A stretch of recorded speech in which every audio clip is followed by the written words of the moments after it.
buenas tardes. Se quedaron todos en silencio, ¿no?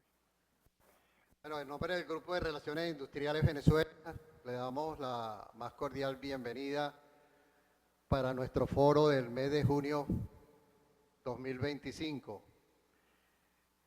Antes de comenzar con nuestra agenda, la verdad que nos cayó hoy una noticia muy fuerte, triste, de fallecimiento de un colega de muchos años y realmente por todos conocidos, no solamente a nivel de colegas, sino por los estudiantes. Me refiero a Justino Peña, que tuvo una amplia trayectoria en nuestras industrias en Valencia.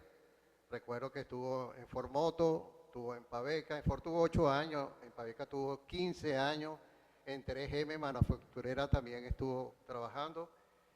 Y un referente, realmente Justino fue un referente en cuanto a las relaciones laborales, en los aspectos sociales, en los aspectos deportivos, y tuvimos una amplia amistad. Realmente nos emocionó esta noticia y es posible que se la esté transmitiendo a ustedes, pero queremos rendirle, antes de comenzar este foro, en darle un minuto de aplauso. Le voy a pedir a ustedes que por favor se pongan de pie para nuestro Justino, que lo llamó el Señor a su gloria, y comienza en este momento el minuto de aplauso.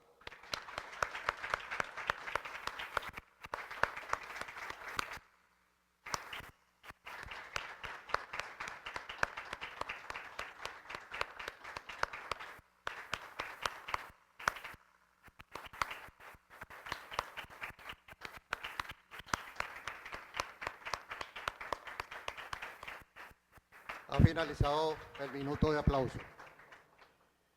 Estar aquí, pueden sentarse, estar aquí, podemos decir que gracias a mucha gente, y entre eso Justino Peña, que tuvo muchos años activo y fue presidente de esta asociación. Y el mejor homenaje que podemos hacerle es continuar con este trabajo que se está desempeñando en nuestro grupo, mirando hacia adelante, hacia los cambios, hacia la integración, hacia lo humano, y con mucha fe vamos a salir adelante. Gracias a Dios que hoy estamos en unas instalaciones que van a escuchar los privilegios que pueden tener y el acercamiento que ellos quieren hacer con nuestras empresas, y que estamos seguros que ustedes lo van a tener con buena acogida. Bueno, vamos a comenzar con nuestra agenda. Voy a llamar en este momento a la licenciada Janet Ferrer, presidenta de nuestra junta directiva, para que comience con el programa que tenemos establecido para este foro del mes de junio. Muchas gracias. Muy buenas tardes a todos, bienvenidos a este foro del mes de junio. Estamos conmovidos por esta noticia del día de hoy. Sin embargo, nos invita a seguir trabajando, a seguir manteniendo nuestro foro, este foro permanente de discusión. Yo le decía más temprano a José Rafael, cuántos temas, cuántas situaciones, cuántas conversaciones difíciles no se han resuelto a lo largo de este foro, de manera que lo que nos queda es seguir honrando la memoria de quienes nos trajeron hasta aquí el día de hoy. Vamos a ver entonces nuestro video, que siempre acostumbramos ver en nuestro foro, porque siempre hay personas que vienen por primera vez, para que conozcan cuál ha sido la trayectoria del Grupo de Relaciones Industriales Venezuela. 1958. Nace el Grupo de Relaciones Industriales Venezuela, el mismo año en el que surge la democracia en nuestro país, gracias al auge de las empresas manufactureras que se instalaron en Valencia, como eje de la industria latinoamericana con el mayor potencial productivo de la región. Uno de los grandes impulsores de esta asociación fue Alson Byron Killer Ramos, presidente en ese entonces de Negro Ven, a quien le acompañaron Sabino Gómez y Roberto Kenney, reconocidos en ese entonces como los primeros líderes. La tarea de los fundadores de Industrial Association, como se denominó al inicio. Los profesionales de recursos humanos de la región fueron los responsables de captación, selección, reclutamiento y adiestramiento de miles de empleados. se convirtieron en los expertos capaces de ingresar a la gente que iba a cumplir las metas de cada una de esas compañías. A lo largo del tiempo, gran parte de los habitantes de Carabobo reconocen que su progreso personal, familiar y profesional se debe al esfuerzo de estos hombres y mujeres que crearon las condiciones propicias para el trabajador y la empresa, beneficiando a ambas partes con un solo objetivo: el bienestar y progreso. En 1997, Winston Delgado, presidente para ese momento, constituye legalmente al grupo. Hoy, igual que al inicio de esta organización, el Grupo de Relaciones Industriales Venezuela es un foro de estudio continuo, una sala situacional de las condiciones laborales, propiciando un balance que favorece intereses comunes, potenciando la capacidad productiva de la entidad. Temas del acontecer nacional, como estabilidad y estudios salariales, seguridad, ergonomía, accidentes laborales, teletrabajo, comunicación corporativa y disrupción tecnológica, se debaten a diario entre los miembros de GRI Venezuela para favorecer el mantenimiento de las operaciones y las buenas condiciones del recurso humano en el país, a la par de las demandas internacionales del trabajo. Ética, conocimiento, compromiso y responsabilidad, comunicación e integración son los valores de esta organización, cuyo propósito es mantener un foro permanente, único en su estilo, propiciando el intercambio de opiniones y experiencias entre sus afiliados y enriqueciendo el conocimiento del nuevo liderazgo y tecnología para el crecimiento del Grupo de Relaciones Industriales Venezuela y sus afiliados, lo que será su contribución al progreso de la nación venezolana. Estar en el Grupo de Relaciones Industriales Venezuela es garantizar el apoyo diario y la consulta permanente y la proyección de la labor de cada gerente de recursos humanos. GRI Venezuela impulsa al sector productivo nacional. Únete a la comunidad de análisis y soluciones para la gestión del talento humano. Somos GRI Venezuela.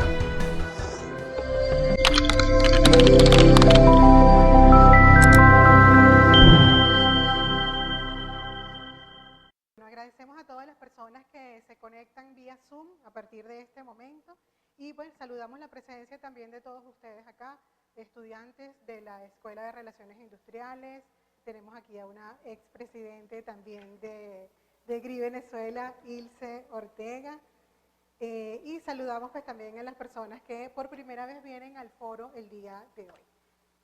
Fíjense que, bueno, primero que nada tenemos que agradecer a Hogares Crea, quienes nos han abierto las puertas de su espacio, de este espacio de paz, de conocimiento, pero que también ha sido un espacio de ayuda a muchas personas que lo han necesitado y sigue siendo así. De manera que muchísimas gracias, Monseñor, en la persona también de María Eugenia, quien ha sido ese contacto que ha hecho posible que estemos aquí el día de hoy.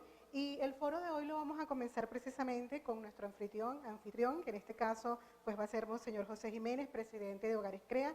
Luego vamos a tener también la presentación de la doctora Carmen Navarro con un importante tema sobre la salud mental. Y finalmente vamos a tener también la presentación de la empresa Negroven, quien nos va a traer su proyecto, o lo que fue su proyecto FONA, de esta empresa a través de la licenciada Carolina Muñoz y Francisco Muset.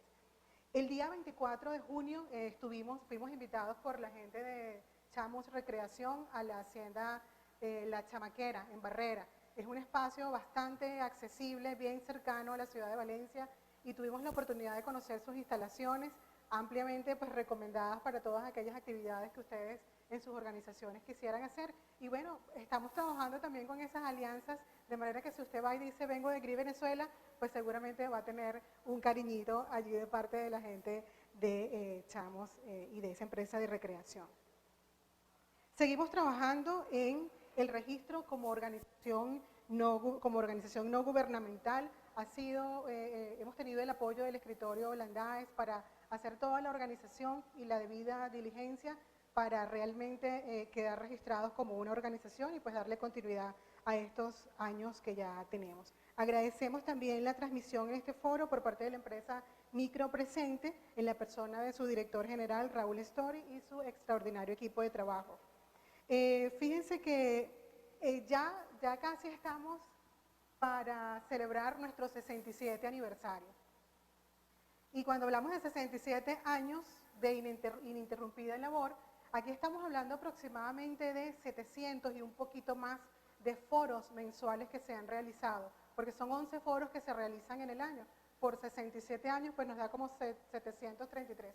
¿Cuánta agua no ha corrido por aquí? ¿Cuántos temas no se han resuelto? ¿Cuántas discusiones? ¿Cuántos conflictos? Y es un poco ese capital relacional al que yo siempre hago mención y que también lo dicen allí en el video, que es la importancia de venir al foro, traer un tema, traer alguna duda. Y si aquí al menos lo pudiste conversar con alguien y pudiste conseguir una solución, pues realmente ese es el espacio que nosotros queremos seguir manteniendo para todos ustedes, nuestros afiliados.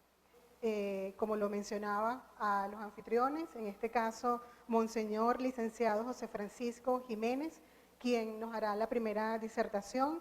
Monseñor en sus estudios tiene estudios de filosofía en el Seminario Mayor Santa Rosa de Lima de Caracas, estudios de teología de la Pontificia Universidad Lateranense de Roma, tiene una licenciatura en teología dogmática, mención antropología teológica de la Pontificia Universidad Gregoriana de Roma. Entre sus trabajos realizados ha sido párroco de San Miguel Arcángel en Valencia, párroco de Nuestra Señora del Rosario, Huigüe, párroco de San Agustín, Guacara, director general del Secretariado Catequístico Arquidiocesano, rector del Seminario Mayor Nuestra Señora del Socorro, Valencia, y en el ámbito docente ha sido profesor de la Cátedra de Psicología General y Evolutiva y Antropología Filosófica en el Seminario Mayor Arquidiocesano de Valencia. En la actualidad, Monseñor es el vicario general de la Arquidiócesis de Valencia, es el presidente del Consejo Superior del Consejo Universitario, del Colegio Universitario Padre Isaías Ojeda, que funciona también en esta sede, y es el presidente nacional de Hogares CREA de Venezuela. El título es La prevención y conciencia corporal. Adelante, Monseñor. La iniciativa Hogares CREA comenzó sobre todo ayudando a las personas en situación de consumo, las adicciones.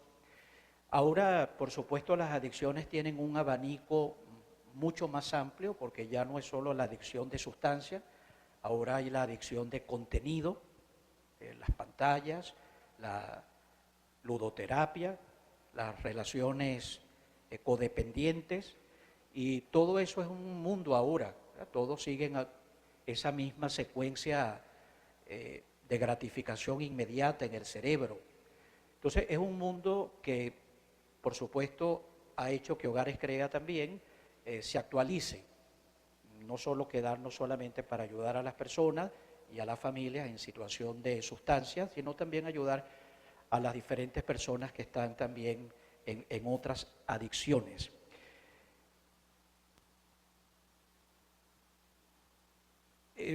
Nuestro proyecto educativo prácticamente tiene 3 espacios importantes. Como he dicho, comenzamos con el tratamiento, pero nos dimos cuenta que, por supuesto, la prevención es muy importante. La prevención nos permite adelantarnos a una situación extrema, dolorosa, que una persona, una familia, un entorno puede vivir.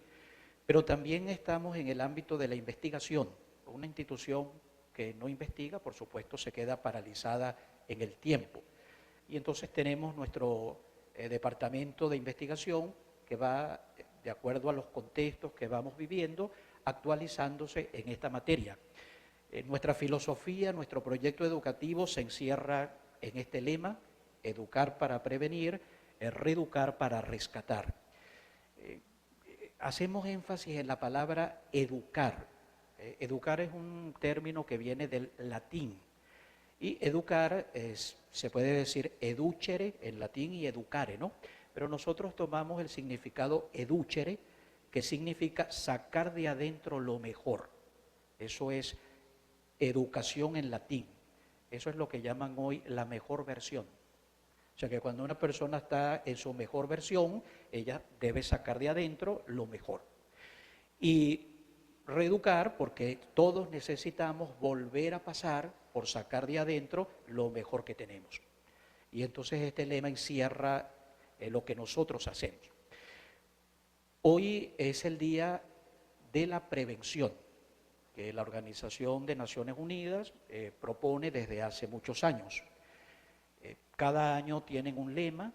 El lema de este 2025 es romper las cadenas, prevención, tratamiento, recuperación para todos. Ese es el lema a nivel mundial de la ONU. Y nosotros, y esto es lo que hoy yo quisiera compartir con ustedes, lo que estamos haciendo a nivel de prevención. Nosotros vivimos la prevención, sobre todo proponiendo la cultura del cuidado. Eso es lo que nosotros estamos en esta línea de investigación en este momento.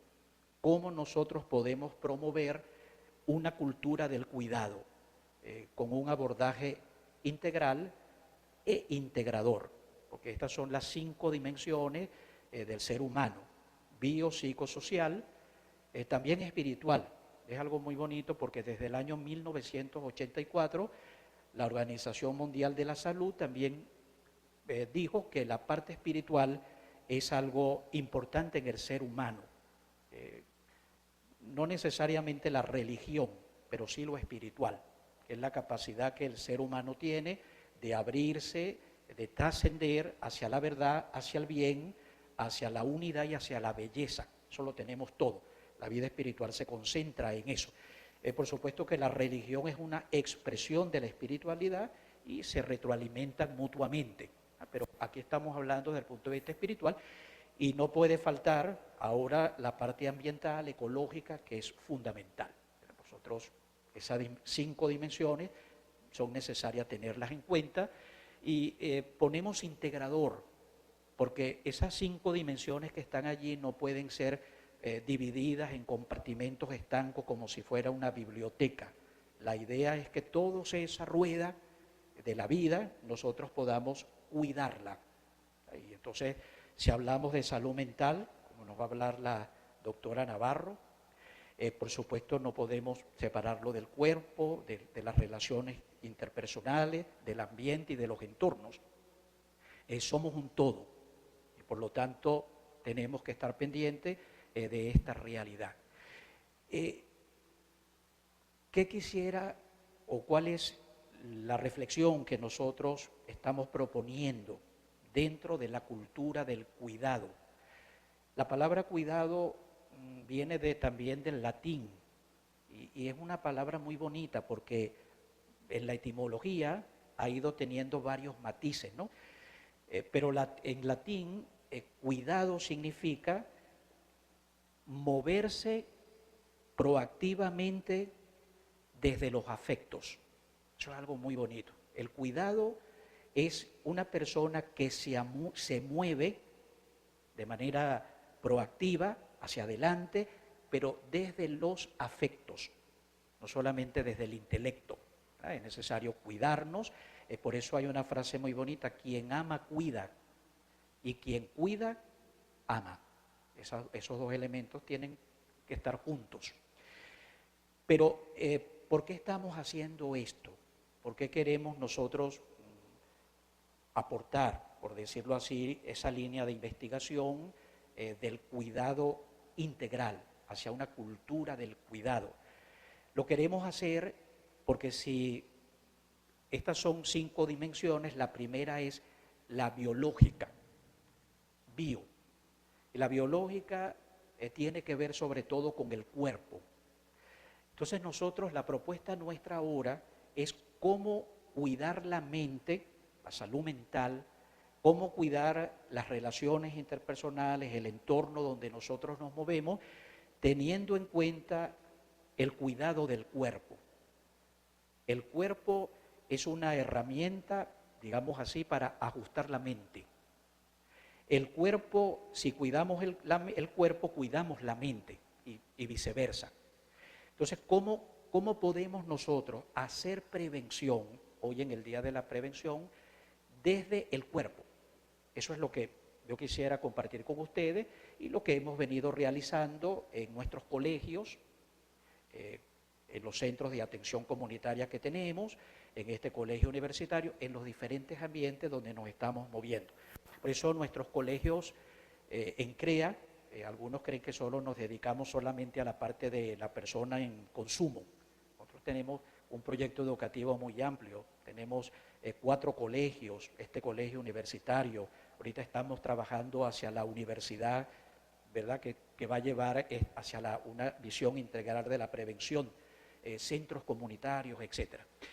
Pero queremos nosotros, por supuesto, abordar y dar a conocer cómo la cultura del cuidado comienza desde el cuidado del cuerpo. ¿Por qué lo estamos haciendo? Porque el contexto donde nosotros estamos viviendo, la cultura que nos está envolviendo a nosotros, la llaman hoy una cultura líquida. Así habló un sociólogo polaco, Zygmunt Bauman. Dijo algo interesante. La cultura de hoy es una cultura líquida. Se han perdido los sólidos. El líquido es lo que toma forma de acuerdo al recipiente. Si es cuadrado, el líquido se pone cuadrado, si es redondo, redondo. Y entonces la cultura es muy líquida, se va adaptando a las modas, lo que viene, lo que uno va experimentando. Por supuesto, entonces el amor se vuelve líquido, ya no hay compromiso. Entonces, por supuesto, vamos a ver si esto resulta. Hoy algunas ciudades en Europa quieren introducir, por ejemplo, el matrimonio por 5 años, renovable. Si la cosa va bien, uno lo renueva, y si no, bueno, chao. Entonces, todo hoy es líquido. El compromiso es líquido, el amor es líquido, las familias son líquidas, pero todavía el líquido tiene un recipiente, todavía tiene una forma. Por eso hoy están hablando de que la cultura que está arrollando al mundo hoy, que viene de la líquida, es la cultura gaseosa. La cultura gaseosa no tiene forma, es un gas. Entra, sale uno, se disipa, hay incertidumbre. Y entonces hoy se está hablando de eso, de que la cultura líquida pareciera una cultura gaseosa. La gente ha perdido el sentido de la vida. No sabe lo que quiere, no sabe a dónde va, comienza una cosa y la deja. Hoy estamos en un mundo de gratificaciones inmediatas. Todo lo que vivimos, pues así lo sufrimos y lo vivimos y lo desechamos. Eso es una cultura gaseosa y lógicamente esto nos lleva a lo que llaman hoy la cultura del cansancio. Una cultura del cansancio, como dice un filósofo hoy muy importante, sudcoreano, es un nombre un poco extraño, Byung-Chul Han, así se llama. Byung-Chul Han es un filósofo muy interesante, que ustedes pueden buscar sus libros, son muy corticos, pero ayudan mucho a la reflexión de la cultura, de lo que uno está viviendo. Y Byung-Chul Han dice que el cansancio prácticamente, que es un cansancio que viene del querer rendir, producir, de superar siempre las metas. Bueno, ustedes mejor saben de eso que yo, ¿verdad? La estadística, los datos, cómo superarse y cómo termina uno el día agotado, cansado. Una sociedad del cansancio, que por supuesto a veces hace que las personas vivan como en un círculo no virtuoso, sino vicioso. ¿Verdad? Entonces, vivo para trabajar, trabajo para comer y como para vivir. Y no nos queda de otra. ¿Verdad? Estamos en una rueda, terminamos cansados, mareados, y el tiempo, por supuesto, va pasando. A esa cultura líquida, gaseosa, del cansancio, se agregan 3 estresores que nosotros los conocemos y los vivimos y los sufrimos muy bien, que es el estresor de la prisa, de la presión y del ruido. De hecho, hoy se está hablando, cuando uno estudia el estresor de la prisa, se está hablando de un fenómeno que lo denominan la rapidación. Pareciera que estamos más rápido que antes. Eso no hay que hacer mucho estudio, todo lo hemos vivido. Ayer era viernes, ya hoy es jueves. Hace poco celebramos el Día de las Madres y después el Día del Padre. Ya esta semana es el último fin de semana de junio. Ya vamos a comenzar el segundo semestre. Todo va rápido. Una abuela tiene un nietico de 2 años y cuando menos se da cuenta ya tiene 15. Y ya no se deja abrazar. Entonces, perdió muchas cosas. Vivimos en la prisa. Por supuesto que eso hay muchos factores. Por ejemplo, lo digital, el teléfono, el scroll.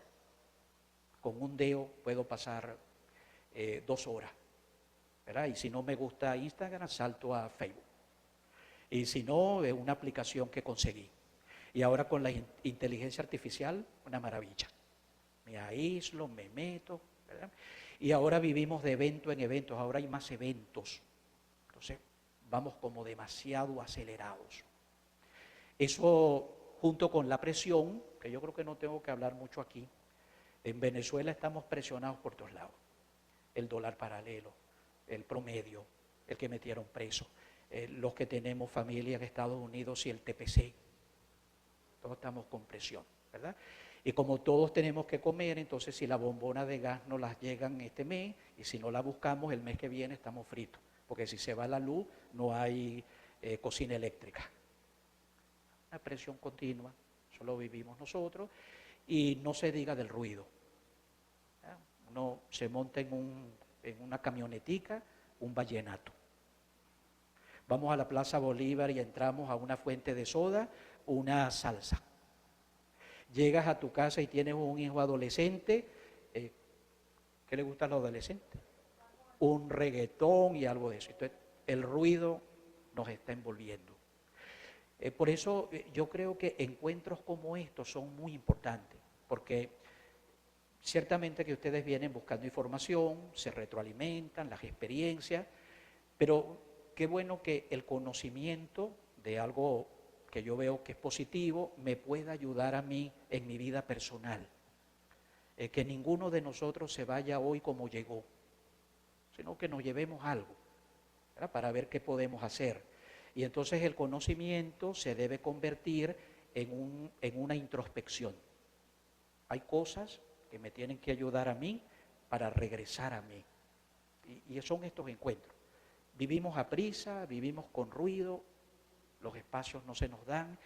Por eso yo felicito, este es un foro maravilloso, ¿verdad? Que nos permite interactuar, pero ¿qué me llevo yo? La ciencia tiene que ser parte también de mi conocimiento, no de datos solamente. Por eso hoy se habla mucho de ciencia y humanidades, cómo yo logro esa realidad. Bueno, esto es lo que hacemos. Aquí está un señor que va corriendo, otro que casi explota por la presión, otro que tiene ruidos por todos lados, porque los ruidos son de afuera, pero también de adentro. Todos tenemos ruidos interiores que ya vamos a ver. Y eso afecta todos esos estresores, estas culturas donde estamos inmersos, afecta por supuesto la salud mental, la salud emocional, la relación con los demás. Y ahí está un cuadro donde hay una señora que se llama la amígdala, aquí abajo, abajo de la lámina. La amígdala es una señora que tenemos en el cerebro y es la que siempre está en modo, ella maneja las emociones, pero siempre cuando hay un peligro ella nos alerta, ¿verdad? Ella siempre está en modo alerta para decirnos que debemos cuidarnos. Cuando vemos una serpiente no hay tiempo de pensar. La amígdala nos dice, corre, ¿verdad? Porque si no te puede pasar algo. La tenemos, es una aliada también, porque nos ayuda a darnos cuenta, ¿verdad?, de lo que hacemos. Pero cuando le damos mucha cancha, que ella se agranda, es complicado. Y entonces caemos en lo que llaman el secuestro cognitivo, el secuestro emocional, el secuestro amigdalino. Eso lo popularizó mucho este psicólogo y periodista Daniel Goleman en su libro Inteligencia Emocional. Pero realmente el científico que descubrió la amígdala y el secuestro emocional fue un científico llamado Joseph Deleuze. Él es el padre de la amígdala. Él descubrió cómo ella trabaja y qué nos puede hacer. Bueno, ante eso, todo ese panorama que tenemos, nosotros proponemos un paradigma dentro de la prevención, que es el paradigma cuidar. Ya dije que cuidar etimológicamente significa moverse dinámicamente, proactivamente, desde el afecto. Pero el cuidar, hay que abrir el abanico. Comienza, por supuesto, con el cuidado de uno mismo, el autocuidado, que llaman ahora, ¿verdad? Pero también hay que cuidar los vínculos, los cercanos. Hay que cuidar los lejanos, que son las organizaciones y las instituciones. Hay que cuidarlas. Esta institución hay que cuidarla. No podemos uno voltear hacia otro lado y no darnos cuenta que podemos aportar. Cuidar la familia. Ahora con tantos modelos de familia, hay que cuidar la familia. Esa familia que es el soporte. Hay que cuidar a los extraños. Los extraños aquí lo identificamos como cuidar los bienes públicos, el bien común. Nosotros tenemos un país que se ha descuidado y por descuidado estamos remando a ver cómo salimos de esta situación. Hay que cuidar el país también. Hay que cuidar la casa común, que es el planeta Tierra, el clima, el cambio climático. Bueno, esto es un paradigma preventivo que nosotros estamos proponiendo. Cada uno de ellos tiene, por supuesto, para sacarle jugo a cada uno de esos paradigmas. Y ese paradigma del cuidado tiene que convertirse no en unas herramientas protocolares, eso lo vivimos con el COVID, mascarilla, ¿verdad? Cuidar en los protocolos, todo eso es verdad y hay que hacerlo. Pero el cuidado debe convertirse en un ethos, en una moda, en una manera de actuar y en una espiritualidad. Es muy bonito que la palabra ethos, ética, significa volver a la propia naturaleza. Ese es el ethos. Una persona que tiene ética es una persona que actúa desde su naturaleza. ¿Cuál es la naturaleza del ser humano? Hacer el bien y evitar el mal. Esa es la naturaleza. Ahora, ¿cómo se traduce? En la moral. La moral son las normas, ¿verdad? Pero una moral sin una ética no funciona mucho. Por eso es que los políticos, la gente hablan de moral, pero le falta ética, ¿verdad? Porque no es simplemente un cuadro de normas, sino es desde adentro. ¿Cómo vivo yo el ethos y la espiritualidad del cuidado? Tenemos una frase que a nosotros nos ayuda mucho, es de un escritor francés, Michel Proust. Él dice que el cuidado no es otra cosa que aprender a ver la vieja tierra con nuevos ojos. Lo que ya hacemos, el trabajo que tenemos, la familia donde estamos, siempre se puede ver con nuevos ojos, ¿verdad? Para no quedarnos allí siempre anquilosados. Y eso lo podemos lograr porque nosotros tenemos estructuras internas en el cerebro y también en el cuerpo que nos van a permitir cuidarnos. Por eso la palabra cuidado no es solamente, protocolos, sino que hay que descubrir qué tenemos dentro de nosotros que nos permiten cuidarnos más y mejor. Y cómo podemos cuidar también los vínculos, los entornos donde nos desarrollamos.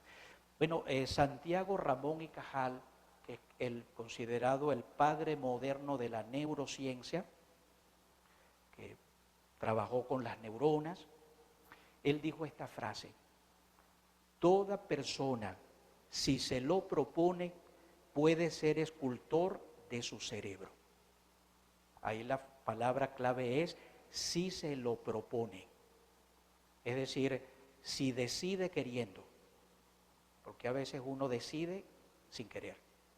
Pero si se lo propone, decide queriendo, el cerebro lo ayuda. Tiene todo para poder manejar. Por eso, cuidarse pertenece al ser humano, si se lo propone. Y para proponerse algo, no solo hay que estar motivado, sino que hay que también tener la intención de hacerlo. La motivación es muy importante y uno lo sabe, pero la motivación es a mediano y a veces corto plazo. A largo plazo uno se desinfla. Por eso hoy se habla que junto a la motivación debemos tener la intención, la intencionalidad. Y tenemos un aliado muy bueno, una zona muy buena en el cerebro, que se llama la corteza cingulada anterior. Es una maravilla cuando uno la conoce. Ustedes pueden buscarla. Es un recurso neuronal que tenemos. La corteza cingulada anterior es la que es el switch entre lo inconsciente y lo consciente. Ella es la que nos permite darnos cuenta de lo que hasta ahora no nos hemos dado cuenta. Y entonces, ella nos permite también descubrir cómo podemos nosotros mejorar. Este es un circuito de prioridades. Ustedes que trabajan con recursos humanos saben que las prioridades son muy importantes. A veces lo urgente arropa la prioridad. Pero la corteza cingulada anterior nos recuerda lo que es prioritario. Tenemos que estimularla un poquito más. ¿Cómo lo hacemos? A través de la respiración, teniendo momentos de tranquilidad, de calma, haciendo un paseo, despejarnos un poco la mente. Hoy que se habla tanto de neblina mental, la neblina. Bueno, esa neblina tenemos que irla disipando, pero lo importante es que tenemos un aliado. Nosotros no vamos a estudiar neuroanatomía ni nada de esas cosas. Pero es bueno saber que tenemos dentro de nosotros la corteza cingulada anterior, que si la utilizamos bien nos puede ayudar a mantener la prioridad en nuestra vida, nuestra salud. Se dice que cuando uno la activa se da el efecto remolque. Uno comienza a ver las prioridades y uno sabe entonces que este alimento no le va a hacer bien, que no puede tener mucho refresco, tomarlo mucho. Se van cambiando algunas cosas, pero es gracias a esta aliada que tenemos que nos puede ayudar. Tenemos un aliado importante en el cerebro que es el hipocampo, que es la memoria, que es como un caballito de mar. Ese es el hipocampo que tenemos. Y es muy importante la memoria. Bueno, hoy se habla de muchas clases de memoria, memoria de trabajo, memoria a largo plazo. Aquí nosotros hablamos de memoria semántica y episódica. Y la episódica es las vivencias que nosotros tenemos. Nosotros vivimos mucho de datos, pero a veces la vivencia la perdemos. Voy a un viaje a París, estoy en la Torre Eiffel y no disfruto estar allí, porque veo las luces, veo la torre, pero estoy pensando qué voy a hacer en la noche, o cómo está el hijo que se quedó en casa y me acaba de llamar. A veces Pablo Neruda, cuando estaba muriendo, dijo una frase muy bonita, escribió un libro: confieso que he vivido. Yo no sé si todos pudiéramos decir eso, porque el tiempo se nos pasa y no vivimos. Esa es la memoria episódica. Tenemos que recuperar cómo disfrutar, contemplar tantas cosas que tenemos alrededor. Coleccionamos datos, archivamos. Somos buenos para eso. Pero la vida va pasando y tenemos un aliado muy bueno, el hipocampo. Ya tenemos dos aliados interesantes, la corteza cingulada anterior, estimularla, leyendo y sobre todo repitiéndome una y otra vez lo que quiero. No basta una vez. Cuando yo repito, este cíngulo que tenemos allí, anterior, capta mejor la información. Bueno, estos son estudios que se han hecho de cuando uno vive la memoria episódica. Cuando hay mejor memoria sabrosa, episódica, gratificante, cuando tenemos oscilaciones gamma, ondas gamma, que son las más rápidas. Se han hecho estos estudios. Esto es un estudio de una universidad y se ha visto que cuando tenemos una experiencia gratificante, estas ondas suben.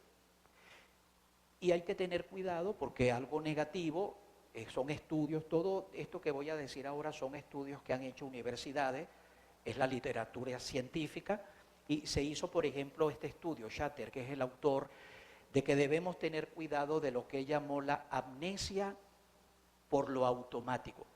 Es un nombre muy bonito, pero nosotros lo llamamos piloto automático, pero la llama amnesia. Amnesia es lo que olvido, ¿verdad? Y hoy, lamentablemente, nosotros vivimos en piloto automático, porque ya aprendimos algo y entonces ya lo sabemos hacer y no nos detenemos, no nos paramos para ir pensando si realmente tenemos que rectificar o no.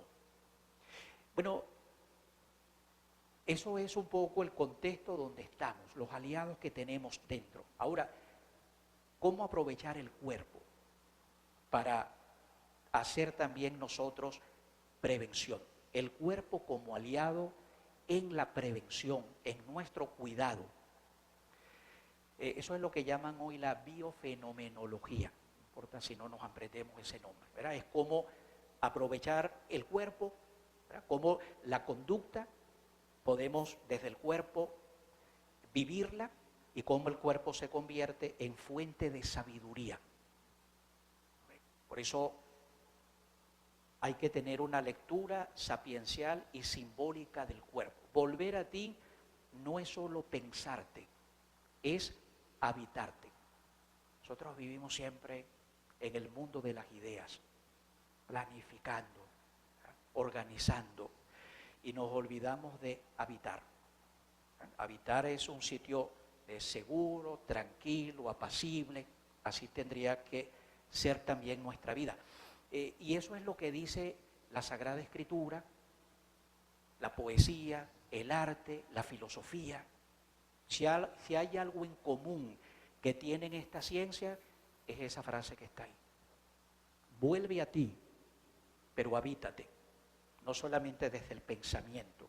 Trata de habitarte un poco. Cuerpo orgánico. ¿Cómo aprovechar las vísceras que llevamos dentro para tener mejor salud mental? ¿Qué debo hacer para mantener o cuidar mi salud mental para estar bien desde el cuerpo?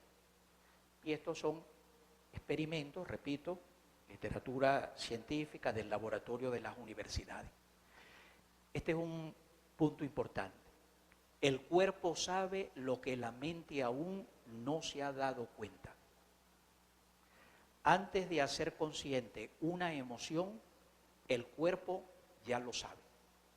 Primero la emoción pasa por el cuerpo y después uno la hace consciente.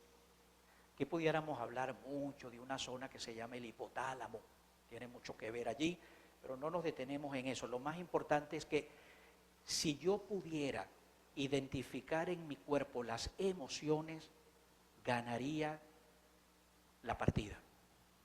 Si yo lograra tener conciencia corporal, y eso es prevención. ¿De cuándo viene esto?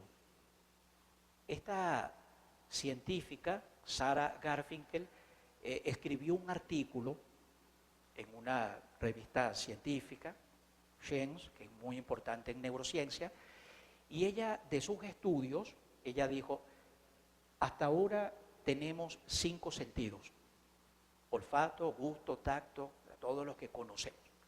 Pero ella dice, yo propongo 2 sentidos más, la interocepción y la propiocepción. A los 5 sentidos que conocemos hay que agregarle 2 más. ¿Qué es un sentido? Un sentido es una información que le llega al cerebro y él tiene que aprovecharla activamente para dar una respuesta. Entonces la vista, el oído, el tacto, llega al cerebro, le da la información, va al tálamo, todas esas cosas, y respondemos. Pero entonces ella dice, no, ahora hay 2 sentidos más. La interocepción. ¿Qué es la interocepción? La interocepción es el proceso mediante el cual el cerebro identifica, analiza e integra lo que pasa en el cuerpo. el cerebro está continuamente recibiendo información de las vísceras, continuamente, las 24 horas del día. Y eso le permite hacer un mapa y darse cuenta cómo está nuestro cuerpo. Eso es la interocepción. La propiocepción es la información que le llega al cerebro de la postura corporal y de la piel. O sea que la postura corporal influye mucho en la percepción que yo tenga de la realidad. Eso es lo más determinante ahora. No vemos cómo son las cosas, sino cómo somos. Pero es interesante porque la postura corporal la necesitamos. Es lo que aquí termino y es lo que quiero hablar.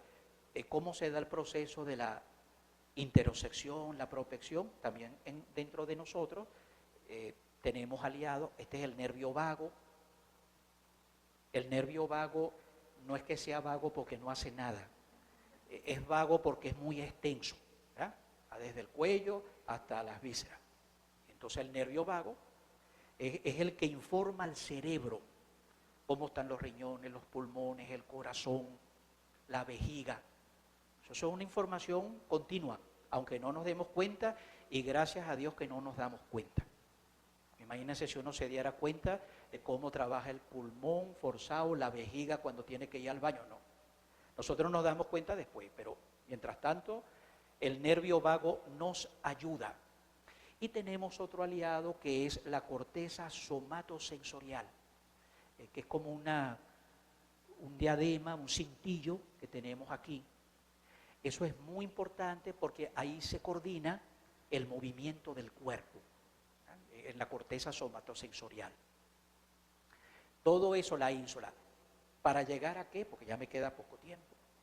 En la corteza somatosensorial, un neurocirujano llamado Penfield, Wilfred Penfield, en 1952, él hizo los estudios y vio que el cuerpo nuestro está representado en el cerebro. Nuestro cuerpo está en la corteza somatosensorial. Lo extraño fue que se creía que seguía la topografía que todos conocemos, cabeza, tronco y extremidades. Pues no. Primero están los pies, después está un tronco, después está la cabeza, por ahí está otro. ¿Y qué es lo más importante en esto? Que el cuerpo privilegia el cerebro privilegia algunas partes del cuerpo, le manda más neuronas, está más pendiente de cómo nosotros tenemos nuestro cuerpo y cuáles son las partes que el cerebro está más pendiente. La cara y las manos. El cerebro está pendiente de la cara y de las manos. Así nos ve el cerebro. Esa cara y esas manos. O sea que no somos tan bonitos en el cerebro como tal, ¿verdad? Siempre digo que quizás por eso los niños, cuando hacen un dibujo, representan una cabeza grande y unas manos. Uno se pregunta, ¿será que los niños nos ven así? Pero lo cierto es que el cerebro nos ve así. Ese es usted en el cerebro. Cabeza, manos, espalda. Y fíjese usted, de la parte de la cara, el rostro, el cerebro privilegia esta parte de la boca y la lengua. Eso es para que sepamos bien cómo vamos a utilizar ahora nuestra cara. La cara la privilegia el cerebro, el rostro. Y lo más importante para él es la lengua y la musculatura alrededor de la boca. Por lo tanto, nosotros tenemos un trabajo muy importante de pacificar el rostro. Eso puede ayudarnos también en nuestra salud mental. Hay personas que, por ejemplo, siempre andan con el ceño fruncido, la frente. ¿Qué interpreta el cerebro allí? Que algo anda mal. Hay personas que nunca se ríen. La comisura de los labios hacia abajo. ¿Cómo interpreta mejor el cerebro los labios? Si uno se ríe. Interpreta, la cosa va bien. Esto hay que conocerlo para tener mejor salud mental. No cuesta nada. Aunque usted no pueda ir al psicólogo, al psiquiatra, hágase su terapia usted. Ejercicio de buena cara. El cerebro va a entender mejor que usted tiene cierto bienestar. La sonrisa, la lengua. Hay una terapia muy buena de cuando uno está muy estresado, relajar la lengua. ¿Te ha relajado alguna vez la lengua? Hay que relajarla. Se siente, porque la lengua tiene muchas fibras nerviosas del sistema parasimpático, que es el que calma. Entonces usted relaja la lengua, se va calmando. Planchar el ceño. Si usted ve que tiene esto aquí muy arrugado, usted se lo plancha. Todas las noches se plancha. El Botox también sirve. No se ha comprobado, hicieron un experimento y pusieron Botox a las mujeres y resultaba mejor. Entonces, si tiene, puede ponerse su Botox, mejor. Pero se puede planchar esto aquí. Por ejemplo, en la noche antes de dormir, acariciar el rostro sin presión, ¿verdad? No en los receptores de presión, pero si usted acaricia el rostro con calma, eso es una maravilla. Si las señoras se echan su cremita en la noche, bueno, aprovechen de su crema y con ternura, con calma, se van acariciando. Esos son tips que nos pueden ayudar mucho, ¿verdad? Y es gratis, no cuesta mucho. Bueno, aquí se descubrió en el 2022, se hizo unos estudios para retomar el homúnculo de Penfield, una universidad, y descubrieron que en la corteza somatosensorial no solamente está el cuerpo registrado, sino también la postura corporal. O sea, el cerebro interpreta el cuerpo como un todo. Y por eso la postura es muy importante. Necesitamos el cuerpo para expresar las emociones. O sea, decía William James, psicólogo, no lloro porque esté triste, estoy triste porque lloro. O sea, mi emoción de tristeza se expresa cuando yo estoy llorando, en el cuerpo, decía él. De aquí las posturas corporales importantes. Se han hecho muchos estudios. Rita Hari, con su equipo, ella hizo, por ejemplo, dónde en el cuerpo uno puede identificar las emociones. Por ejemplo, la rabia, uno la identifica en la mandíbula y en las manos. El miedo, en el pecho. El amor, la alegría, en la cara, cerca del pecho y también en las manos. Entonces, tenemos estudios muy interesantes que nos pueden ayudar en eso. Y una pregunta que nos podemos llevar de aquí es, ¿tú sabes dónde sientes tu emoción o las emociones? ¿Puedes identificarlas? Eso es un test que tenemos que hacer todos. ¿Dónde yo siento la emoción del miedo? ¿Dónde siento el amor y la alegría? Algunos tienen mariposa, no sé. ¿Dónde siento... ¿cuál otra emoción? Son 4 emociones básicas, ¿no? Donde la tristeza pareciera que es ausencia de emociones. Pero eso es interesante, ¿verdad? Yo no me detengo aquí, pero es interesante que la Biblia localiza las emociones en algunas partes del cuerpo. O sea, es interesante. Las emociones, la Biblia dice, se expresan en esta parte del cuerpo. Por ejemplo, la rabia en la nariz. Eso está en la Biblia. En los riñones, la alegría. En el corazón, la felicidad y el amor. En el corazón es lo más íntimo del ser humano. Ahí se expresan los pensamientos, los afectos, las convicciones.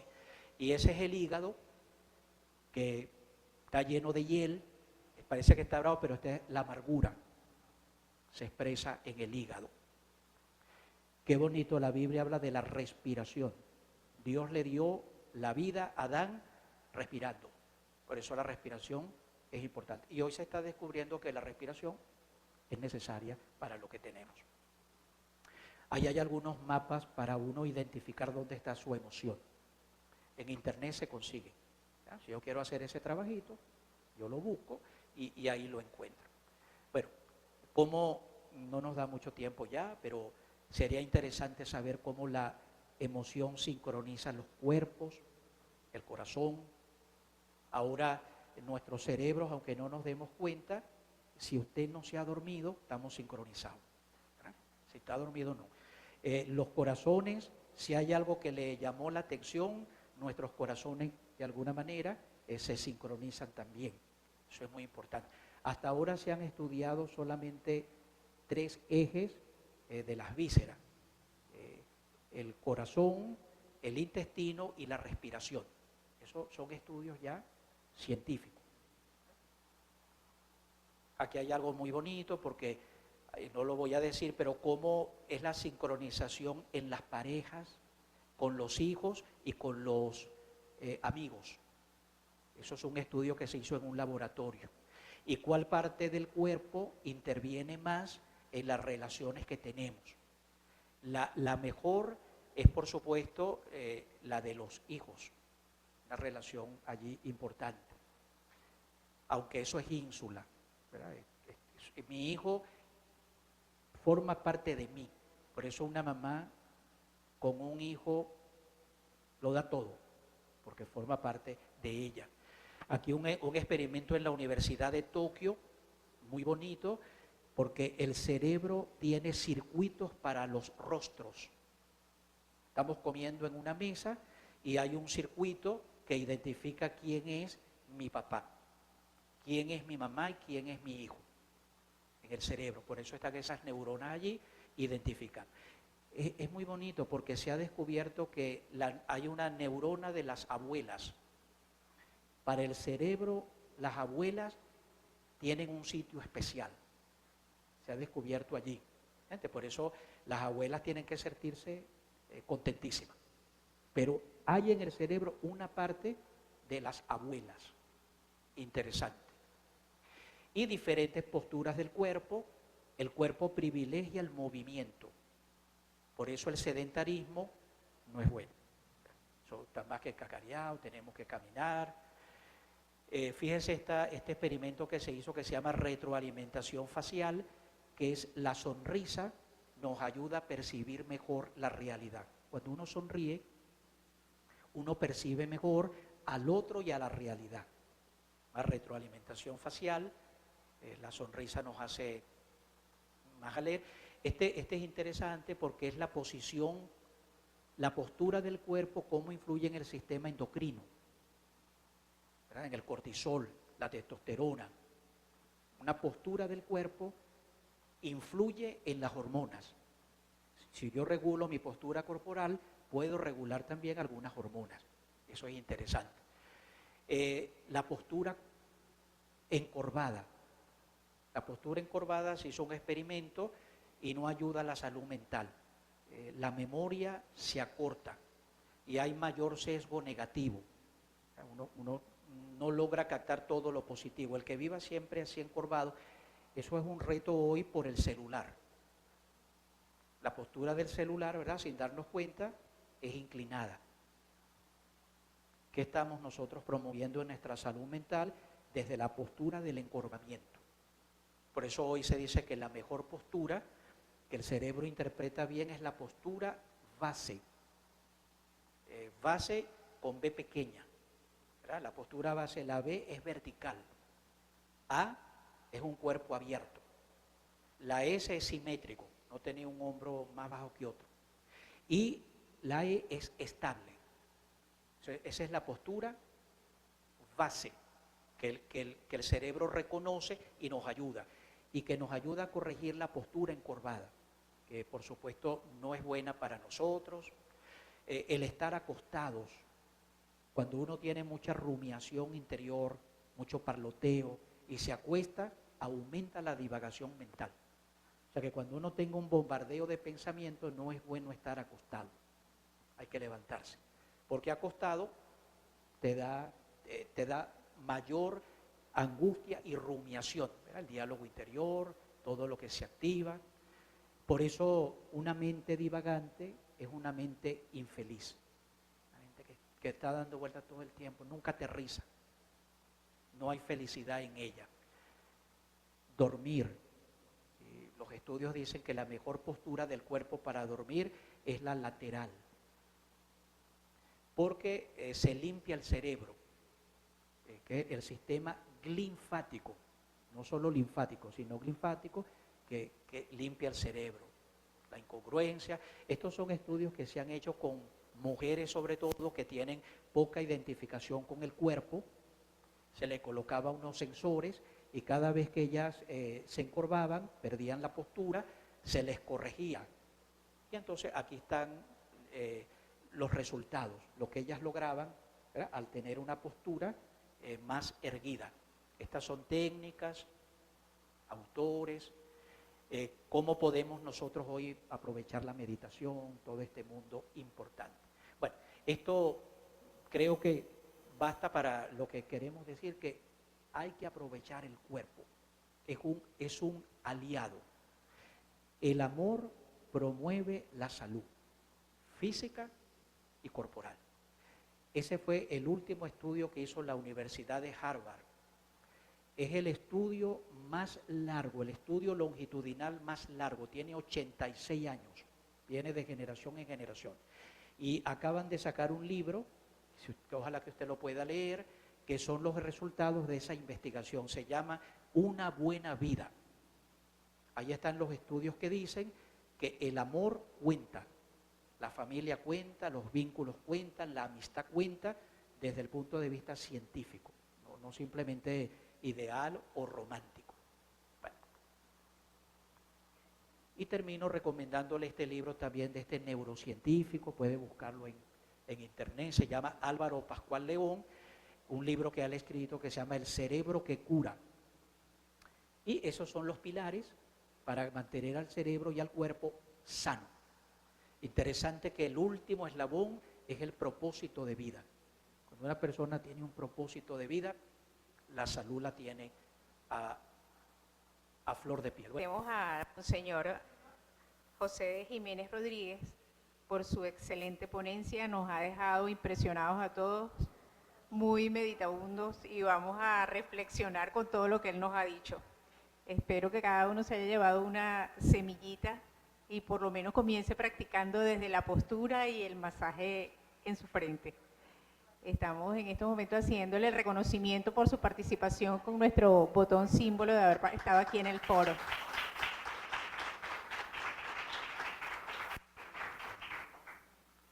Con nuestro punto siguiente en esta agenda, continuamos con otro aspecto de vital importancia que nos llevará a estar ocupados porque está en la gente y va a tener que ver mucho con el comportamiento y el desempeño en nuestras organizaciones, en el hogar, en nuestra vida.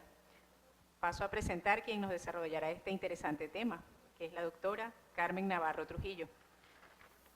Para quienes no la conocen, ella es médico anestesiólogo, con más de 3 décadas de experiencia profesional. Ha cursado diversos programas formativos, cursos, diplomados, tanto en Venezuela como en Europa, acerca de la terapia del dolor, logoterapia, sentido de vida, teología, coaching de ontología del lenguaje, bioética, psiconeurolingüística, psiconeuroinmunología. La doctora actualmente ejerce su labor en el Centro Policlínico La Viña de Valencia, en la unidad de mastología UNIMAS, en el Hospital Oncológico Dr. Miguel Pérez Carreño. Es presidente del Comité de Salud de la Asociación de Ejecutivos del Estado Carabobo. El interés de la doctora Navarro en explorar estas áreas del conocimiento surge de su entusiasmo por brindar a sus pacientes una atención médica rigurosa y desde el enfoque holístico, físico, mental, emocional y espiritual, tomando así en consideración las distintas facetas del ser humano. Esta conferencia se titula Del estrés personal a la plenitud vital. Era abril de 1999 y yo estaba sentada en mi consulta preanestésica en el Hospital Dr. José María Vargas de Caracas. Hasta allí llegó una paciente, mamá de una doctora internista del hospital, quien iba a ser operada en el marco de una actividad de cuidados paliativos. Para los que estemos en esta sala, que no manejemos el término de paliativos en el área médica, significa o se trata de un conjunto de técnicas y procedimientos para mejorar la calidad de vida en aquellos pacientes que tengan enfermedades crónicas, enfermedades largas. Este era el caso. Una enfermedad oncológica de larga data que había acabado con el presupuesto familiar y la doctora llevaba hasta allí su mamá para que nosotros la ayudáramos. La consulta preanestésica transcurrió en un ambiente ameno, empático, muy agradable. Hicimos evaluación física, revisamos exámenes, todo muy bien. Pero en un momento determinado de la consulta, la paciente le pidió a su hija que saliera del consultorio, que quería hablar a solas conmigo. Tras salir su hija y cerrar la puerta, la paciente giró hacia mí y me dijo: doctora, yo voy a morir durante la cirugía. Y yo le dije: no, en absoluto, usted está muy bien. Está en condiciones óptimas para entrar al quirófano en este momento.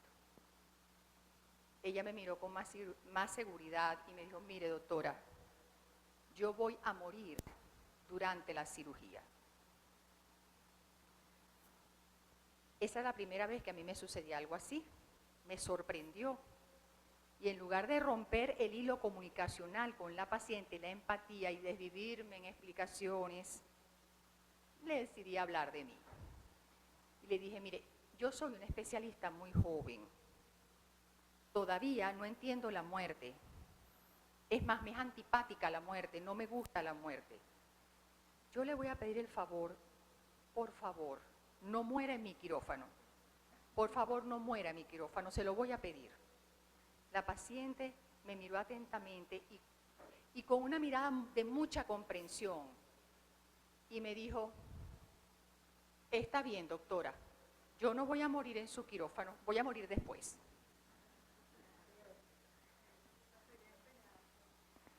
Eso me tenía turbada, pensando que era todo aquello, casualidad, coincidencia, ¿tendríamos ese poder? ¿Realmente tenemos ese poder? ¿Qué pasaría allí?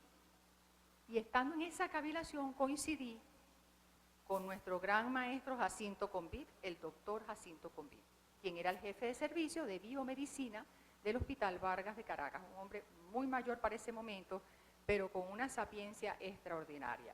Yo le conté la anécdota, me escuchó atentamente y me dijo: tienes que hablar con una doctora que estaba en mi línea de investigación de inmunología y me pidió permiso para fundar el laboratorio de psiconeuroinmunología en el Hospital Vargas de Caracas.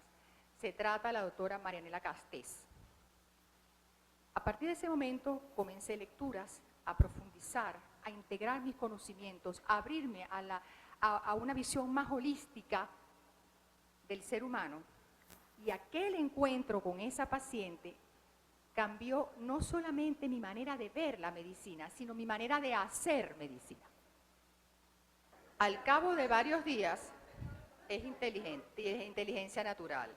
Al cabo de 2 o 3 días, no, más, como 5, una semana casi, regresó el cirujano, porque una vez que uno atiende al paciente en quirófano, ese día tenía 5 sentidos más 2, incluso el propioceptivo que evita que yo me caiga sin mirar el cable.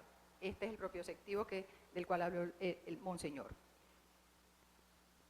El cirujano apareció y le pregunté: ¿cómo está nuestra paciente? Y me dijo: falleció. La paciente falleció.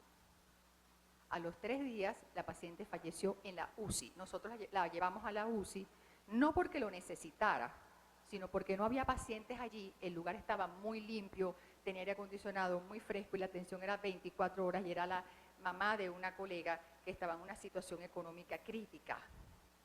La paciente salió muy bien de quirófano, muy bien, pero a los 3 días la paciente falleció. O sea, cumplió su promesa. Eso me generó mucha angustia y después reflexión. ¿Qué está pasando realmente? ¿Tenemos ese poder? ¿No lo tenemos?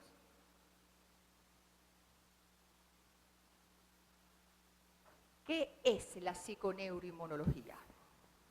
Es una conversación continua entre el sistema nervioso central, el sistema endocrino y el sistema inmunológico.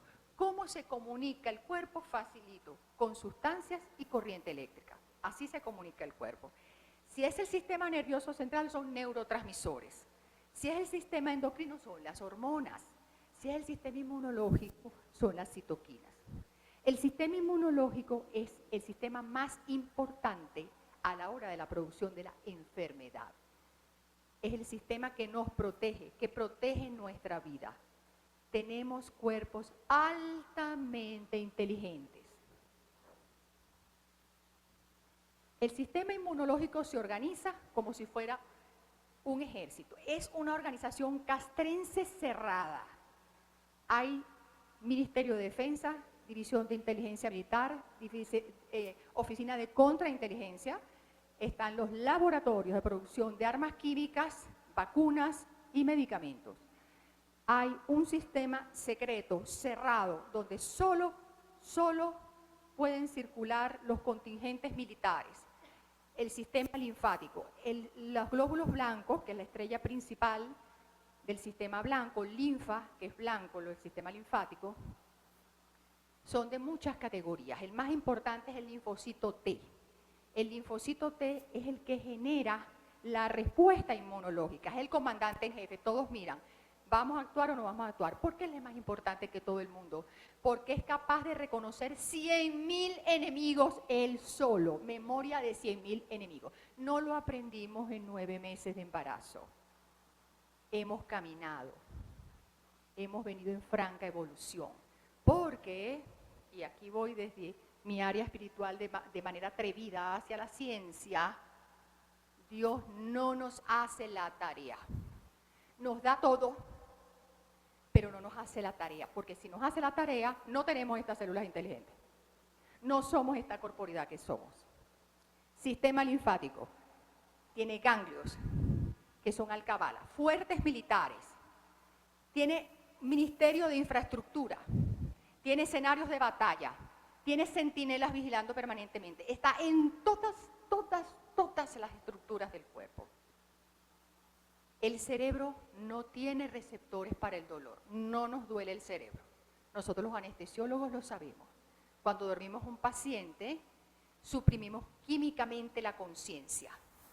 Todo está bien, los monitores están bien, y de repente el cirujano pasa el bisturí y hace la frecuencia cardíaca. Nosotros sabemos por los monitores que el paciente no tiene, su conciencia es adecuada, tiene buen nivel anestésico.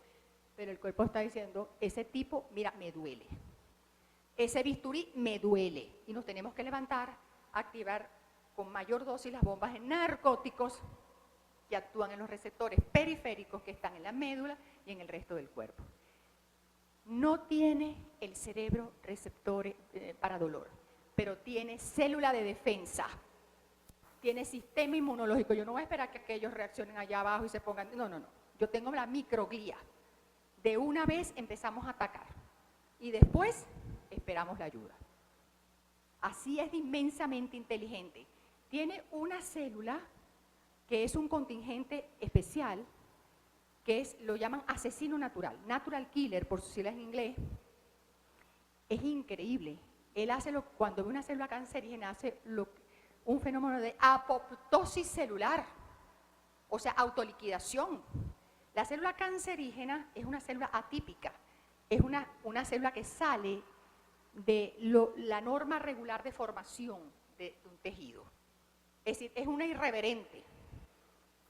Por alguna causa, sea una mutación genética, exposición química, lo que sea, se produce una multiplicación de células anormales. Ahí sale el killer, le dan autorización al killer, al asesino para que salga. ¿Cómo lo hace? Con mucho amor. Se acerca a la célula cancerígena, la toca en algo que hemos llamado el beso de la muerte. Y ese beso produce una transformación en la membrana de la célula que permite el ingreso de agua, se hincha, explota. Así la liquida, mientras espera ayuda. La ayuda que nosotros desde el exterior vamos a dar. Por eso yo siempre digo a mis pacientes, nosotros vamos, los médicos, a acompañar con nuestras competencias la recuperación de su salud, pero todo lo está haciendo usted, todo. El cuerpo es extremadamente inteligente. Entonces, fíjese, el sistema inmunológico puede enfermar. Virus, el más peligroso, el más importante para mí, desde mi opinión, es el virus de inmunodeficiencia humana, porque nos deja sin defensa. Parásitos, hongos y el famoso estrés. Puede ser que yo no sufra del virus X, pero sufro de estrés. Es decir, que es algo que nos atañe a todos. ¿Qué es el estrés? Vamos a exorcizar la palabra usando en sentido figurativo este término católico. El estrés es una respuesta natural y normal del organismo. Es un diseño estupendo que tiene el cuerpo para que nosotros respondamos ante lo que pensamos que es una amenaza. Porque la amenaza puede ser real o imaginaria. Real, tengo el tigre enfrente. El tigre puede ser un proyecto, un jefe, una tesis, una nómina que no me cuadra, un ingreso que no se me dio, un diagnóstico, un problema. Ese es el tigre. Pero puede ser que yo esté en mi casa sentada pensando, dígame ese loco que me pasó en la autopista por un lado, si me hubiese dado un golpe y me vuelca mi carro y mi familia, yo me mato en ese accidente, ¿y quién va a aportar a mi familia? Y el despliegue de la cascada hormonal de las hormonas para el estrés es lo mismo si estás mirando el tigre como si lo estás imaginando. Es exactamente lo mismo. Una cascada de catecolaminas, entre otras hormonas, todo ese caldo va a la sangre. ¿Para qué? ¿Para qué? Para que yo pueda enfrentar al tigre o correr. Esa es la situación. ¿Qué hace la catecolamina? Lo primero que hacen las hormonas de estrés, aumentar la tensión arterial. ¿Por qué aumentan la tensión arterial? Porque yo necesito sangre rápidamente a los órganos que necesitan, los órganos blancos. Cerebro, corazón, pulmón y riñones. ¿Por qué?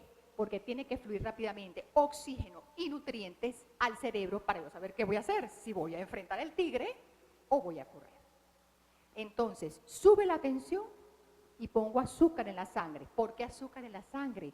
Porque las hormonas ponen azúcar en la sangre. Porque el azúcar, la glucosa, es gasolina de 98 octanos para el cerebro. Y yo tengo que pensar, ¿qué voy a hacer con ese tigre? Los pacientes llegan a quirófano hiperglicémicos e hipertensos. Cuando el paciente me dice, estoy asustado, yo digo, ay, gracias a Dios, está asustado, es normal. La persona que no siente susto es algo raro, porque estás enfrentando un tigre, una cosa que no conoces, una expectativa, es normal. Entonces, yo cojo un taburete, me siento y empiezo a conversar con el paciente y empezamos a hablar, porque si uno sabe qué esperar, baja. Y luego le pongo un ansiolítico, un medicamento, una benzodiazepina, como dice el Pran, que la gente toma en su casa para descansar a algunas personas, y ya va más ganado, baja la curva de azúcar, porque ahí había un tigre, y sobre todo el anestesiólogo, que es alguien que va directo a matarte. En inconsciente colectivo, el anestesiólogo pasa de anestesia y mata a todo el mundo. Entonces, ese es el tigre. Entonces, fíjense ustedes qué interesante, cuando la población, hay que oír a la población dice, por ejemplo, lo pinchaban y no echaba sangre, de la ira, ¿es verdad? Ustedes observen a la gente, están rojos del cuello para arriba, fluyendo sangre, y abajo están pálidos, usted lo pinche, no bota sangre, la sangre está en el medio. Y esa experiencia la tenemos nosotros todos los días en quirófano. Llega un paciente y no tiene venas, no trajo las venas, no, es que está asustado, está hipertenso, la sangre está en la parte media del cuerpo, se ha retirado de las zonas periféricas del cuerpo. A mí me gusta mucho este personaje del que voy a hablar, porque aparte de ser muy cinematográfico, nos habla de lo que nosotros nos podemos hacer a nosotros mismos y del poder interno que tenemos. Este es un señor que nació en una familia clase media, no tenía ningún tipo de problemas, con mucha prosperidad, pero su país entró en guerra. Tuvo que salir de su país, fue a Argentina, Estados Unidos, Europa. Fue el hombre más rico del mundo en los años 60. El señor Aristóteles Onassis, que además en esa foto luce muy bien, ¿no? El señor Aristóteles Onassis lo mató su estilo de vida. Lo mató su estilo de vida. Después de que tuvo mucho dinero y fue muy próspero, quiso tener más por coleccionar más. Pero no solamente es que tuvo dinero y coleccionó, empezó el vicio por el dinero, el vicio por las mujeres que estuvieran de moda, el vicio por la ropa, el vicio de querer tener un país. Él peleó por ser dueño de Mónaco.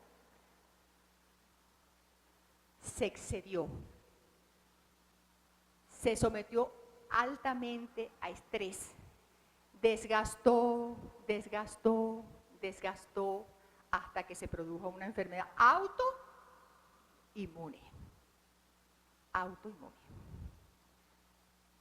La miastenia gravis. La miastenia gravis no viene un marciano a producirla, lo hacemos nosotros. Y fíjense, consiste en lo siguiente. Bueno, me voy a subir aquí, con permiso porque no tengo apuntador. Fíjense, las neuronas no se tocan. Ellas tienen una especie de bastón y en el medio una hendidura. Y ahí una le dice a la otra, hola, shh, un chorrito que cae en esa hendidura, que es el neurotransmisor, y la otra recibe, el otro bastoncito recibe el hola. Es decir, sale una llave y se conecta ya al receptor, que es una cerradura. ¿Ok? Nosotros traemos genéticamente una cantidad de cerraduras en cada una de las zonas de la otra neurona. Eso está genéticamente contemplado. Pues, ¿qué hace la miastenia gravis?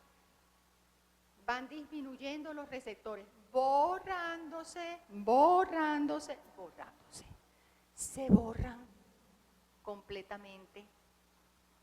Y llega un momento en que usted quiere levantar un brazo y no puede. Usted lo piensa, yo quiero levantar un brazo. No puede. Entonces administramos medicamentos para que usted pueda abrir los ojos en la mañana. Es una cosa asombrosa, eso lo hacemos nosotros. Ojo, tenemos una cámara en Marte. Y qué maravilla tener una cámara en Marte, porque nos va a permitir ampliar esa visión de lo que es nuestro Creador. Pero no tenemos cura contra ninguna enfermedad autoinmune. Así que si usted se quiere liquidar, dele. Si usted quiere vivir, dele. Si usted quiere mejorar, dele. Usted puede hacerlo. Tenemos ese poder. Nuestro cuerpo es inmensamente inteligente. Y aquí vuelvo a mi espacio espiritual.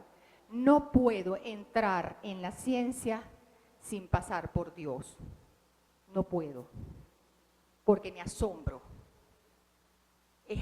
Quedo muda de lo inmensamente inteligente. No digas no puedo. Da chance. Porque estas células, que somos nosotros, una cooperativa celular, que se puso toda de acuerdo porque entendió que unidas son más fuertes y llegan más lejos y son más eficientes y se desgastan menos y se hace mejor el trabajo. Se tomaron mucho tiempo para llegar a eso. Siempre hay células anárquicas, por eso hay cáncer. O sea, la anarquía también está contemplada. Paciencia, observación, crecimiento, nutrición, aprendizaje, amor. Si no se llevaran bien, explotamos, nos separamos, nos atomizamos. El cuerpo es altamente inteligente. Miren a Aristóteles Onassi, miren los ojitos de Aristóteles Onassi. Esa es la miastenia grave. Bueno, pero tienes la artritis reumatoidea, tienes el lupus eritematoso sistémico, tienes la diabetes mellitus, tienes la tiroiditis de Hashimoto, tienes la fibromialgia. Cuando yo estudié medicina, la guía de fibromialgia la echamos así para allá porque eso no nos iba a preguntar nadie. Ahora es uno de los temas más importantes. Porque en esa velocidad de la cual habló Monseñor, se crean todas estas enfermedades. Les traje esta lámina para que puedan apreciar la belleza de la inteligencia que nos rodea. Esas manchitas verdes que están ahí, eso es un virus. ¿Ustedes le ven el cerebro? ¿Le ven el homúnculo motoro sensitivo del cual habló Monseñor? ¿Le ven la médula espinal? ¿Cómo sabe el virus, que es una de las estructuras más básicas en la naturaleza, que él tiene que llegar a la superficie de una membrana, buscar un receptor, hacer clic, probar la llave, ¡ay, me gané el carro! Entró al citoplasma. Utiliza a las mitocondrias como máquina fotocopiadora para tener a sus muchachitos, a sus hijitos virus. Y después de que se han alimentado de las estructuras que están dentro de la célula, explotan la célula. Eso es una virosis. Eso es una virosis. Cada vez que nos da la gripe, eso es lo que nos pasa. ¿Cómo saben ellos que tienen que hacer eso? Todo es inteligente, no tengan miedo. El miedo es 15 minutos, lo que tarda la cascada hormonal en producirse y recogerse nuevamente. Usted tiene 15 minutos más de miedo, téngalo, vaya pensando qué hacer. Y busquemos espacios para recuperar. Porque si nosotros tenemos esta situación permanentemente, un día, 2, 3, 6 meses, 15 años, así fabricamos una enfermedad desde el estrés. El estrés no es malo, lo que es malo es quedarse a vivir en el estrés. El estrés es un diseño extraordinario del cuerpo. Si a nosotros no nos doliera algo, íbamos dejando los órganos y las estructuras por el camino. A nosotros nos duele porque te pisaste el dedo, retíralo. ¿Ves? Si no perderíamos los dedos, las estructuras, todo. Son diseños del organismo. ¿Cómo estamos usando nosotros el cuerpo? Entonces hay que saber, fíjense qué interesante. Conectarse emocionalmente, lo dijo Monseñor. Yo tengo derecho a sentir mis emociones, a ponerme brava, a ponerme alegre, a ponerme triste. Yo tengo derecho a vivir mis emociones, pero no te quedes a vivir en la emoción, porque si a mí me es antipático Pedro, y no lo puedo ni ver en pintura, cada vez que yo vea a Pedro, toda mi cascada hormonal para el estrés se vacía al torrente sanguíneo y empiezo la cocción. Me cuezo en mi propia salsa. Pedro ni pendiente, ni pendiente. Entonces uno tiene que ser consciente. Las emociones son son virtuales, no las vemos. Un jarrón, usted dice, esto es un jarrón, meta la mano. ¿Qué es eso? Es jarrón. ¿Cómo se expresa eso? La luz que pasa por allí en la superficie del jarrón. Es decir, las emociones son muy suyas. La emoción es algo natural del ser humano. La cosa es no quedarse a vivir en la emoción, sino entenderla. Y no te prolongues en el tiempo, porque cuando uno se desconecta del cerebro, cuando uno se desconecta de lo que es racional, puede cometer locuras. La gente por rabia, un estado de rabia sostenido en el tiempo, puede matar a alguien. Cuando uno tiene una emoción que no puede manejar, se droga. No me da para cocaína, voy para la licorería. No me da para la licorería, facilito el celular. Porque eso me genera endorfinas rápidas o engaña mi cerebro, lo intoxica con sustancias. Sustancias, por cierto, que van acabando con los receptores. Y a la larga usted ve que produce no solamente enfermedades autoinmunes, sino muerte del cerebro, lagos de muerte cerebral.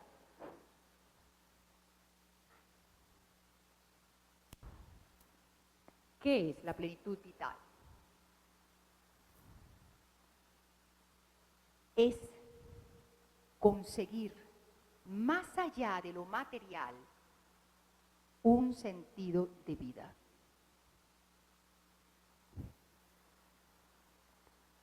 Nacer es muy difícil. La posibilidad de que usted haya nacido equivale a que usted compre un número de lotería y se lo gane, pero ha jugado todo el planeta multiplicado por 15. Eso es lo que dicen los entendidos de estadística. Yo nunca fui buena en las estadísticas, pero me impresiona la estadística. O sea, prácticamente es imposible nacer.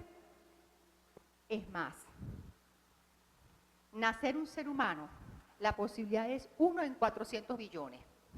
O sea, es más fácil ser pajarito, un perrito, y estamos aquí. Hay un sentido de vida, hay un sentido. Busca tu sentido de vida, lo hay.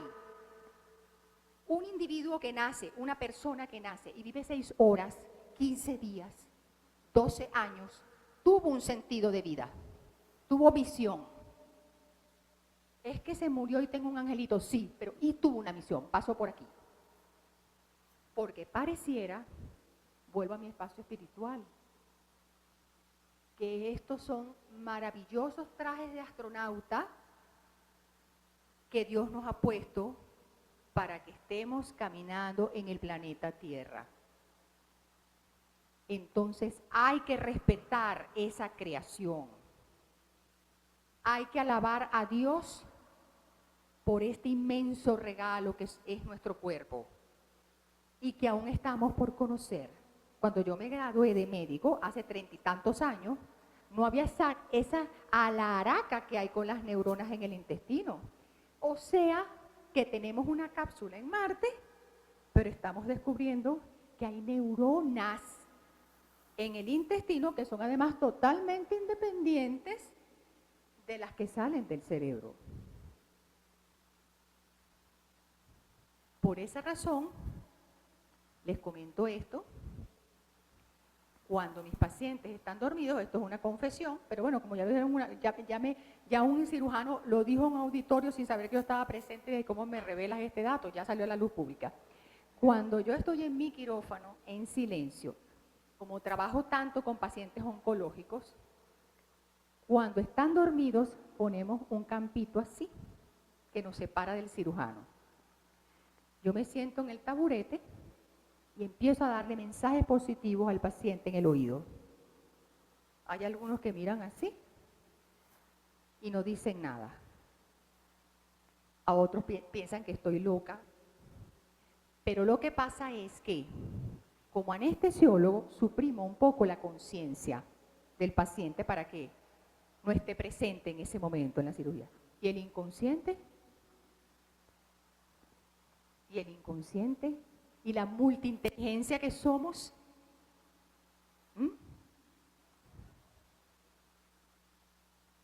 somos multiinteligentes. Todas las células son inteligentes. Yo le digo a mis pacientes, mañana el cirujano no va a llamarte por teléfono para decir por dónde tienes tú que cicatrizar. No, señor. Hay gente, por ejemplo, cuando me toca con cirugía plástica y gozo un pullero, porque la gente, yo quiero esta nariz. Le dicen al cirujano, él hace lo que puede, o ella, quien esté operando, hace lo que puede. El paciente, tengo mi nariz, no, tú no sabes cómo va a ser tu nariz hasta dentro de un año. Porque las células tienen memoria y van a hacer su trabajo. No les importa, ellas van a hacer su trabajo. A lo mejor quedas como Michael Jackson, no sabemos, pero eso sucede.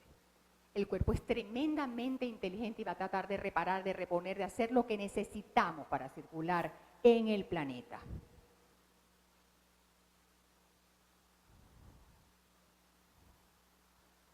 Muchas gracias.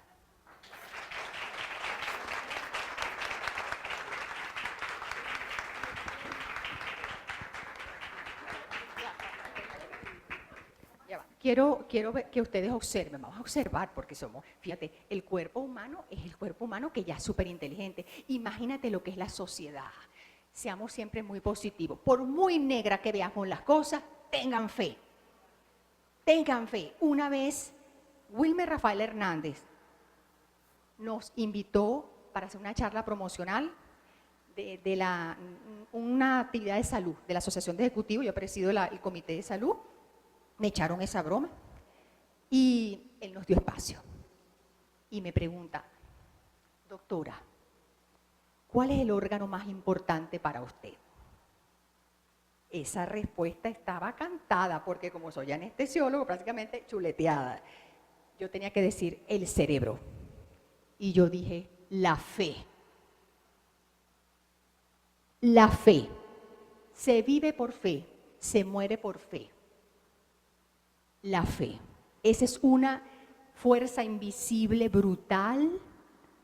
Nosotros los médicos en quirófano vemos, y en todas las áreas, vemos muchas cosas y no decimos nada por temor a ser criticado. Yo me he vuelto un poco más descarada, pero no tememos por los años, claro. Pero la fe es extraordinaria. Las sociedades tenemos que tener fe. Fíjense lo que ha ocurrido hoy aquí. El sacerdote los motivó con temas médicos y yo, el médico, los motivo con temas de fe. Esto es maravilloso.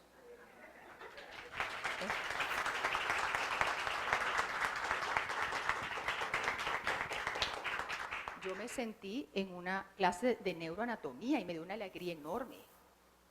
Pero es así. Soy del grupo de Galileo Galilei, que decía, por el Evangelio voy al cielo. Por la ciencia entiendo cómo anda el cielo. Dios los bendiga. Bueno, vamos a colocarle a la doctora Carmen Navarro su pin de GRI Venezuela por haber estado hoy con nosotros en esta importante ponencia.